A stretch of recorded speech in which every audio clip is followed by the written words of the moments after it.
తాకట్లో ఉన్న మీ బంగారాన్ని విడిపించి ఆ రోజు ఆన్లైన్ రేటుకి కొంటాం. Sharma gold company.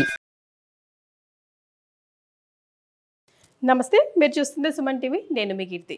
ద్వాదశ రాశుల్లో భాగంగా ఏప్రిల్ 16 నుంచి 30 తారీఖు వరకు ఎలా ఉండబోతోంది తెలియజేయడానికి మనతో పాటు ప్రముఖ ఆస్ట్రాలజర్ బ్రహ్మశ్రీ నందిబట్ల శ్రీహరి శర్మ గురుగారు ఉన్నారు. నమస్తే గురుగారు.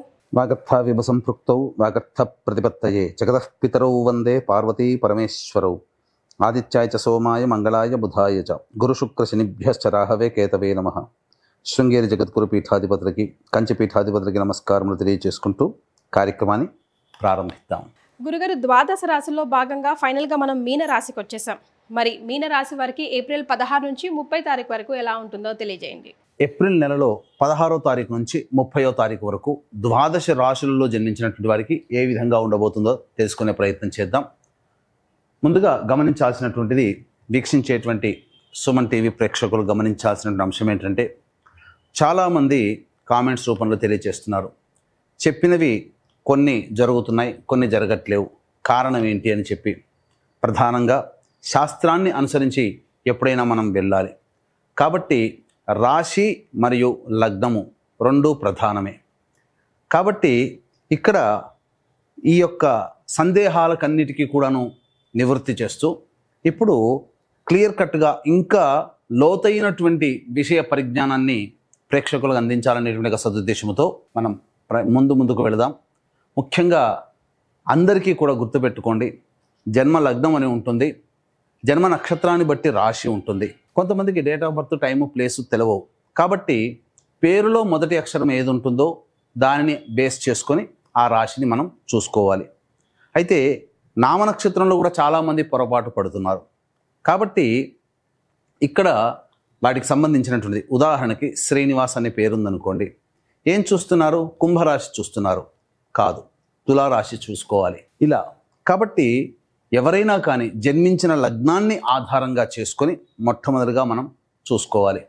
జన్మ లగ్నం తెలియని వాళ్ళు కనీసం రాశి నుంచి చూసుకోవాలి. ఈ జన్మలగ్నము రాశి రెండూ తెలియనటువంటి వాళ్ళు నామ నక్షత్రం మీదుగా చూసుకోవాలనేటువంటి విషయాన్ని ప్రేక్షకులకు తెలియజేస్తున్నాను.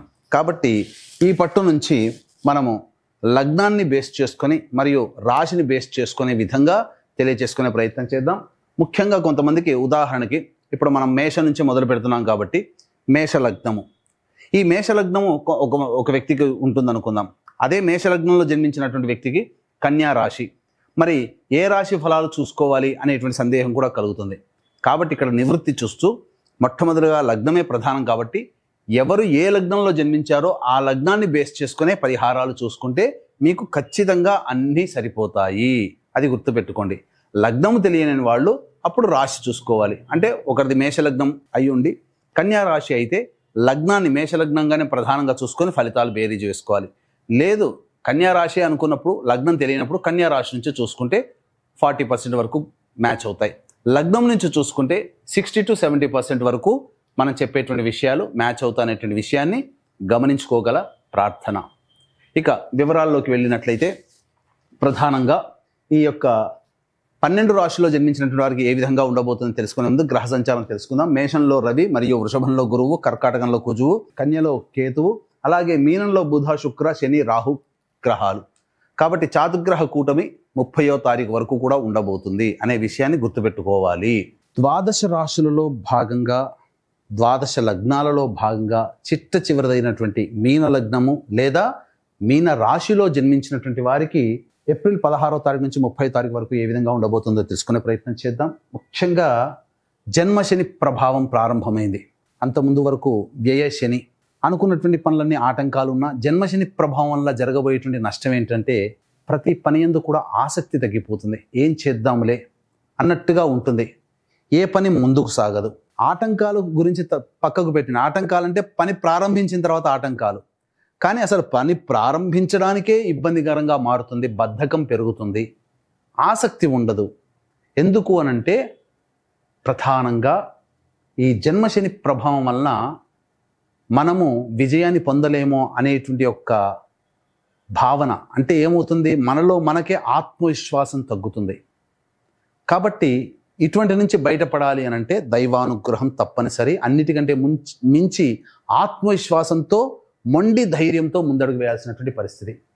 దీనికి అనుగుణంగా చూసుకున్న ఒక్క గురుగ్రహము మరియు శుక్రుడు తప్ప మిగతా గ్రహాల యొక్క ప్రభావం లేని కారణం చేత ఇబ్బందికర పరిస్థితులు. ముఖ్యంగా ఈ సంబంధించినటువంటి ఆఖరి వారంలో జీవిత భాగస్వామితో కానీ లేదా వ్యాపార భాగస్వామితో కానీ లేదా ఎవరితో కలిసి పని చేస్తున్నా వాళ్లతో కాస్త వాగ్వివాదాలు చోటు చేసుకుంటాయి, పొరపచ్చాలు వస్తాయి. కాబట్టి జాగ్రత్తలు పాటించండి.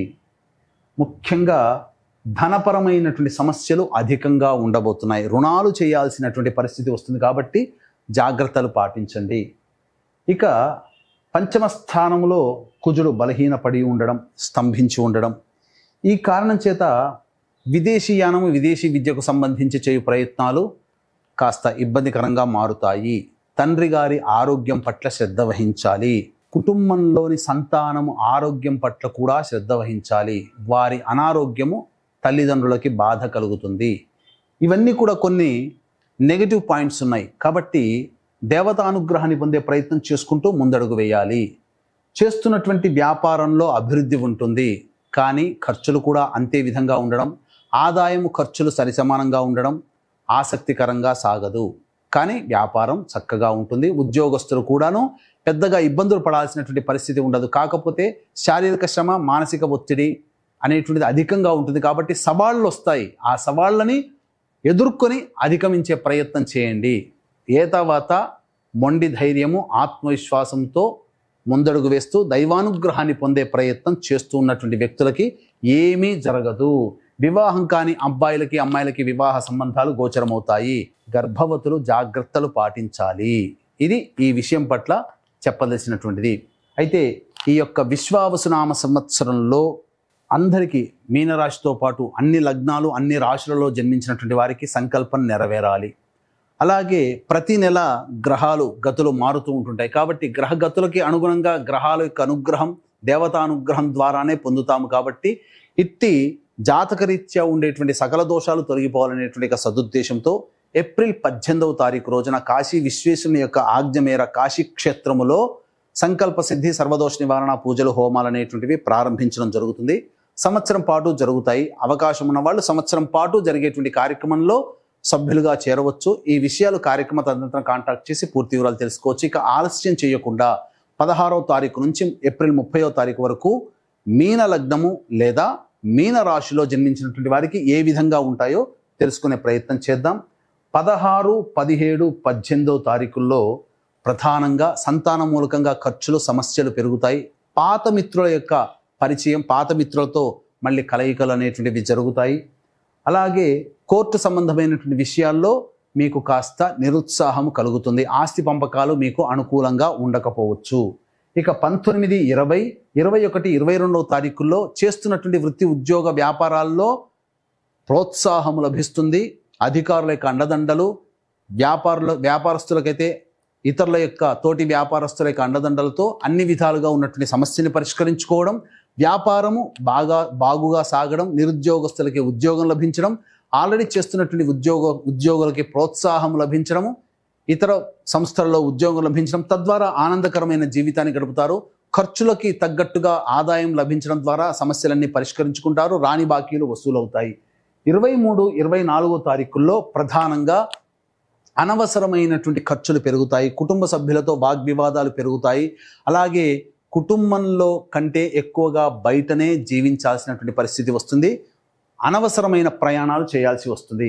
25, 26వ తారీఖుల్లో ప్రధానముగా భార్యాభర్తలు లేదా వ్యాపార భాగస్వాముల మధ్య పొరపచ్చాలు వచ్చే అవకాశం ఉంటుంది. కాబట్టి జాగ్రత్తలు పాటించండి. పెండింగ్లో ఉన్నటువంటి పనులను పూర్తి చేసుకుంటారు. ఆనందంగా గడపడానికి పనులని మీరు పూర్తి చేసుకుంటారు. ఆనందంగా గడిపే అవకాశాలు ఎక్కువగా ఉంటాయని చెప్పవచ్చు. 27, 28వ తారీఖుల్లో చేస్తున్నటువంటి ఉద్యోగంలో మార్పులు, చేర్పులు చోటు చేసుకుంటాయి. బదిలీలు జరిగే అవకాశం గోచరమవుతుంది. పనిచేస్తున్నటువంటి సంస్థలలో వేరొక స్ట్రీమ్కి బదిలీ అవే అవకాశాలు గోచరమవుతున్నాయి. అలాగే ధనపరంగా సమస్యలు కూడా పెరుగుతాయి. రుణాలు చేయాల్సినటువంటి పరిస్థితి వస్తుంది. 29, 30వ తారీఖుల్లో ఇతరుల యొక్క సహాయ సహకారాలతో మీకున్నటువంటి పనులని చక్కబెట్టుకుంటారు. సోదర సోదరిమణులతో మంచి సత్సంబంధాలు నెలకొల్పుకుంటారు. కొత్త వ్యక్తుల పరిచయ ప్రభావం అవుతుంది. అన్ని విధాలుగా ఆనందదాయకంగా ఉంటుంది. ధనపరమైనటువంటి సమస్యలు తీరుతాయి, రాని బాకీలు వసూలు అవుతాయి, అవసరానికి ఖర్చులకి మించినటువంటి ఆదాయం లభించడం ద్వారా ఆనందంగా జీవితాన్ని గడుపుతారని చెప్పవచ్చు.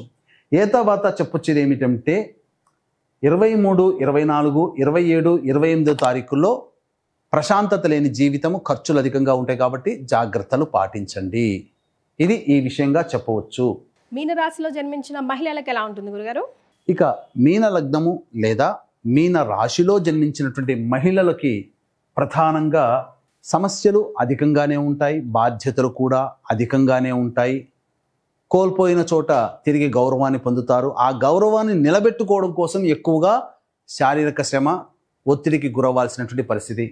ఏది ఏమైనప్పటికీ కూడాను వాక్కుని అదుపులో ఉంచుకుంటే కుటుంబ సభ్యుల ప్రేమ, అభిమానాలు తిరిగి పొందుతారు. ముఖ్యంగా 23, 24వ తేదీల్లో గర్భవతులు జాగ్రత్తలు పాటించాల్సినటువంటి పరిస్థితి.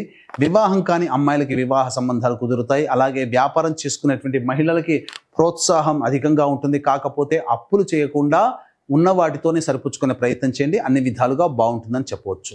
గురుగారు, మరి మీనరాశి వారు ఎలాంటి రెమెడీస్ ఫాలో అవ్వాలంటారండి?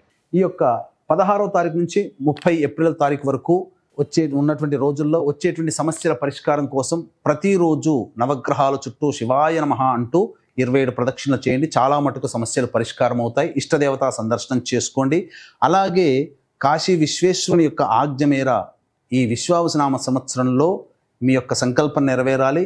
ఈ సంవత్సరం పాటు మీ జాతకరీత్యా ఉండేటువంటి సకల దోషాలు తొలగిపోవాలనే సదుద్దేశంతో సంకల్ప సిద్ధి, సర్వదోష నివారణ పూజల హోమాలు ప్రారంభమవుతున్నాయి. ఏప్రిల్ 18వ తారీఖు రోజున అవసరం, అవకాశం ఉంటే సంవత్సరం పాటు జరిగే కార్యక్రమాలను నమోదు చేసుకునే ప్రయత్నం చేయండి. తప్పకుండా మీరు విజయం బాట ఉంటారని చెప్పవచ్చు. చాలా సంతోషం గురుగారు. ద్వాదశ రాశుల్లో భాగంగా వివిధ రాశుల వరకు ఏప్రిల్ 16 నుంచి 30 తారీఖు వరకు ఎలా ఉంటుందో వివరించి వారికి రెమెడీస్ని కూడా సూచించారు. ధన్యవాదాలు. సర్వం శ్రీ ఉమామహేశ్వర పరబ్రహ్మార్పణమస్తు.